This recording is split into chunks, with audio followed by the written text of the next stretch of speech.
This man was just about to have a meal when a major event occurred outside. He hurried out to see and found pedestrians all looking up at the sky. Ray followed their gaze and saw a massive dark cloud in the distance, pressing down like an abyss on the horizon. Curious, Ray rushed to the backyard for a clearer view.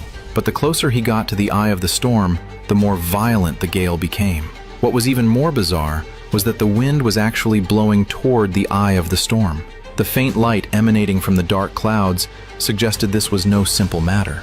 Sure enough, a second later the wind stopped abruptly. The surrounding noise vanished instantly, and the world felt like it had been put on mute. Okay.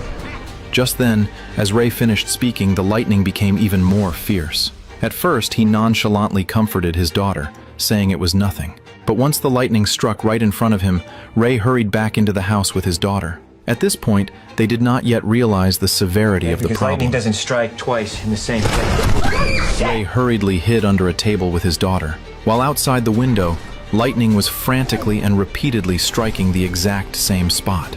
After a long time, the lightning gradually subsided. When Ray went downstairs, he discovered that all appliances and electronic devices in the house were dead. The streets had already fallen into total chaos. Panicked cars were parked randomly on the roadside as fear spread among the citizens. Ray found his son Robbie, who had rushed back home, in the crowd. From Robbie, he learned that lightning had struck the same spot near the church on Lincoln Avenue 26 times in a row. A deep pit had been blasted into the ground. Ray told Robbie to go home and look after his sister while he went to Lincoln Avenue to see what was happening.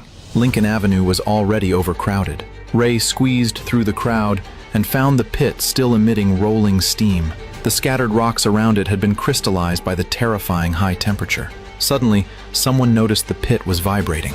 Before anyone could react, the ground began to crack rapidly outward from the center of the pit. 2 police officers tried to evacuate the onlookers, but most people chose to stay and watch. Then the speed of the cracking suddenly accelerated. The church by the roadside was torn in half by the sheer pulling force of the fissure. The moment the church top crashed into the pit, the ground heaved like a breath and then collapsed.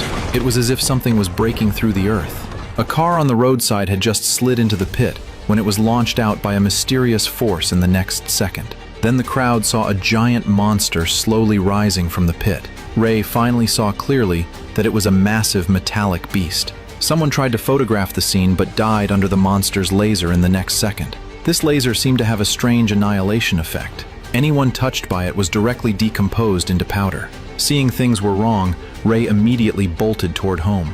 The buildings behind him collapsed and crumbled into ruins the moment the laser touched them. When Ray returned home and slumped on the floor, he couldn't say a single word. Seeing their father covered in bone ash, the children were curious about what happened. Ray gave no explanation and went to the bathroom. He didn't want to believe what he had just seen was real, but the truth was already scattered all over his body. Once Ray calmed down, he packed his luggage as quickly as possible. He even brought his prized revolver before leaving. Meanwhile, people on the streets were fleeing in all directions. Ray took the children to a friend's auto shop and picked a repaired car to escape. The friend tried to stop him, but Ray spoke his mind. As soon as he finished, flames erupted in the streets behind them. Seeing this, Ray shut the car door and drove away, leaving his friend behind. The friend who stayed was turned into ash on the spot by the laser. A short time later, Ray and the children reached his ex-wife's house, but it was empty. For safety, they went to the basement to spend the night. But unexpectedly, an accident happened late at night. As the lightning flashed faster, the basement began to shake as well. Realizing something was wrong, Ray immediately took the children to hide in the storage room and narrowly escaped death. The next day, the basement was completely devastated.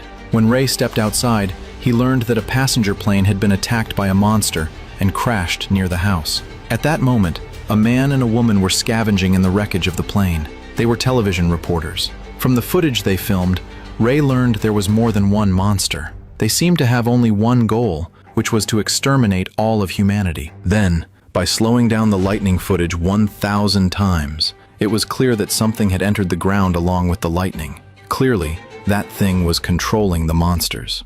As the reporter finished speaking, the roar of a giant beast suddenly came from the distance. Ray immediately said goodbye to the reporters and fled with his children.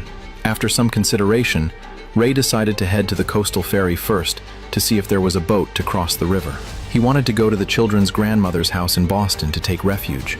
As they got closer to the ferry, there were more refugees on the road. Most of them had no transportation and could only carry belongings in shopping carts. Ray's family, having a car, naturally attracted the attention of all the refugees. These people went from begging Ray for a ride to threatening him very quickly. Then it rapidly escalated from threats to smashing windows and hijacking the car. In desperation, Ray pulled out his revolver and fired into the air as a warning.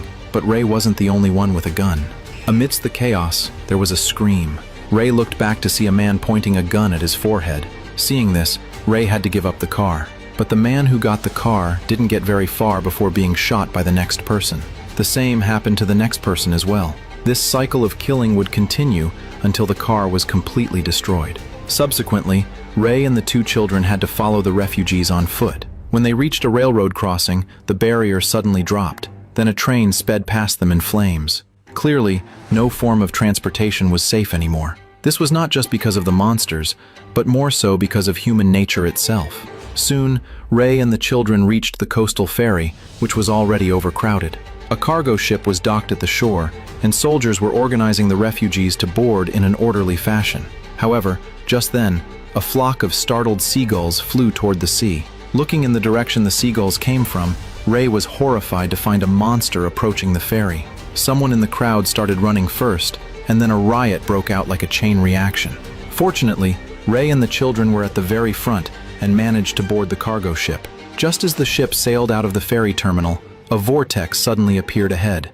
A monster emerged from the deep sea. The massive human cargo ship was like a toy in front of it. With just a gentle push, the monster flipped the entire ship over. Ray, falling into the water, quickly found his two children, but he looked back in horror to see the monster extending tentacles to pull the drowning refugees up one by one. Without time to think, Ray led the children and scrambled to the shore. The scene in the distance was even more terrifying. The monsters were harvesting human lives at will like grim reapers. The scraps of cloth falling from the sky represented individual human lives. Before dawn the next day, Ray and the group followed the main body of refugees all night. Soldiers constantly passed by them, rushing to the front lines to buy time for the evacuation. On the battlefield ahead, all of humanity's high-tech weapons were deployed, but they still could not cause any damage to the monsters. This tragic scene gave Robbie the sudden idea to join the army. Ray quickly put down his daughter to stop him, but Robbie had already made up his mind. With his son on one side and his daughter on the other, Ray was torn. Ultimately, he chose to let go of Robbie and take care of his younger daughter. However, at that moment, the front lines suddenly fell. Under the surging flames, the monster appeared. Missiles fired by fighter jets couldn't even break through the monster's protective shield. Ray fled with his daughter and, with the help of a kind person, hid in a nearby basement. The kind man was named Harlan, and he seemed somewhat unstable. After talking to him, Ray learned that all of Harlan's family had died at the hands of the monsters. This had left Harlan in a state of frenzy, his mind filled with the thought of fighting the monsters to the death. He even tried to persuade Ray to join him, but all Ray wanted now was to keep his daughter alive. They spent the night like that. Early the next morning, many red vines appeared on the basement walls. These things seemed to be changing the Earth's environment. Suddenly, the noise outside stopped. Ray immediately told the babbling Harlan to shut up, but it was too late. Ray quickly picked up his daughter and carefully avoided the searching tentacle. However, when Harlan came to join them, the noise he accidentally made quickly caught the tentacle's attention. Fortunately, Ray acted quickly and took them both to hide behind a mirror. The tentacle saw its own reflection and soon forgot what had just happened. But at that critical moment, the daughter's foot slipped. The three of them hid to the side and narrowly escaped. The tentacle, finding nothing, slowly retracted from the basement. But just as the three of them breathed a sigh of relief, ripples suddenly appeared on the water's surface. Then, 4 alien creatures like reptiles crawled into the basement. They were curious about everything before them and slowly inspected everything in the basement. Harlan, looking at his enemies close at hand, impulsively pulled out a shotgun to kill the aliens and avenge his family. Seeing this, Ray rushed to stop him. While the two were struggling, the monster outside let out a roar. The 4 aliens received the message and immediately left the basement. Not long after the aliens left, the monster began spraying a red liquid. This liquid seemed to promote the growth of the red vines. Ray caught some in his palm and felt it looked more and more familiar. Harlan began screaming again. Ray hurried to stop him, only to see a terrifying sight. The monster lowered a man and then inserted a needle into his body. It turned out the raw material for that red liquid was actually human blood. Seeing this, Harlan completely broke down. He began digging a tunnel frantically, shouting that he would rather die in the tunnel than be drained of his blood. Ray knew Harlan had gone mad, and that continuing like this would surely attract the monster's attention. Ray silently went out to cover his daughter's eyes and then returned to the room, heavily closing the old wooden door. When Ray walked out of the room again, Harlan had been silenced forever. Despite it being a last resort, Ray fell into deep self-reproach. With his daughter's comfort, Ray fell into a heavy sleep. However, while the two were sleeping, that tentacle quietly crept back into the basement. The daughter's scream woke Ray up. He grabbed an axe and hacked at the tentacle. During this process, the daughter ran out of the basement in fear. When Ray finished off the tentacle and went outside to find his daughter, the world was covered in red vines.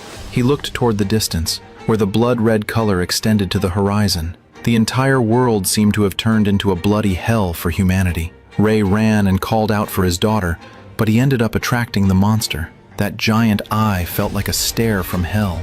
Although Ray managed to hide in a nearby car in time, he was caught by a tentacle in the next second and slammed hard onto the ground. Through the broken car window, he saw his daughter standing not far away. The monster had already discovered him as well. Ray immediately ran toward his daughter, but he was one step too late. He could only watch as his daughter was whisked away by an extended tentacle. Anxious, Ray quickly found an armored vehicle and grabbed some hand grenades, intending to stop the monster. But the power of a single grenade wasn't enough to shake the monster's shield. Instead, Ray himself was caught by a tentacle and thrown into a cage filled with people. This was the monster's blood bank. Whenever they needed human blood, a tentacle would randomly pull someone away. At that moment, the monster extended a tentacle again, and the target was his daughter. Ray didn't have time to think and immediately blocked his daughter, grabbing some grenades on his way.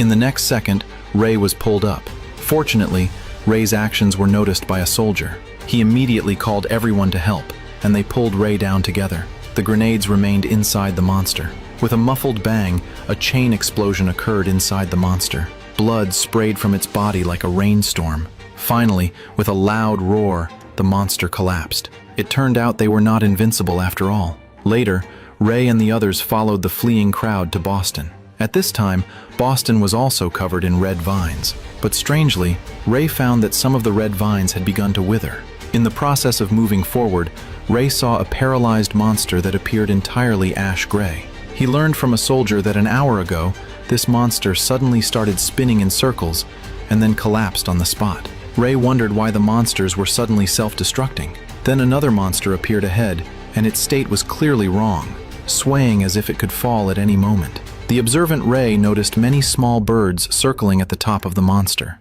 This meant the monster's protective shield had failed. Ray quickly reported this discovery to the nearest soldiers. When the soldiers looked up, they immediately understood what Ray meant. The soldiers quickly gathered and launched an attack. The monster, having lost its protective shield, became extremely fragile. The human weapons that were previously useless now easily caused massive damage. With just one round of firing, the monster could no longer withstand the firepower and crashed down. When the dust settled, the soldiers cautiously went forward to check. As the monster's hatch opened, an alien crawled out of the chamber. But the alien was extremely weak and died shortly after. Clearly, the aliens' bodies had suffered some kind of failure. Not long after, Ray reached his daughter's grandmother's house. Unexpectedly, Robbie, who had gone to join the army halfway, was also there. The battle on the front lines had completely stopped. Humanity had won this world war, though the victory was somewhat mysterious. Later, after much research, the mystery was finally solved. Those aliens didn't lose to humans. From the moment they set foot on Earth's territory, needing to breathe, eat, and drink, they were destined to lose. What defeated them were the ancient guardians born 4.6 billion years ago. Only after paying the price of billions of lives can humans earn the right to immunity and coexistence among these microbes. This is the strongest defense line humanity has built, invisibly. Though invisible to the naked eye, they exist around us like the vast galaxy.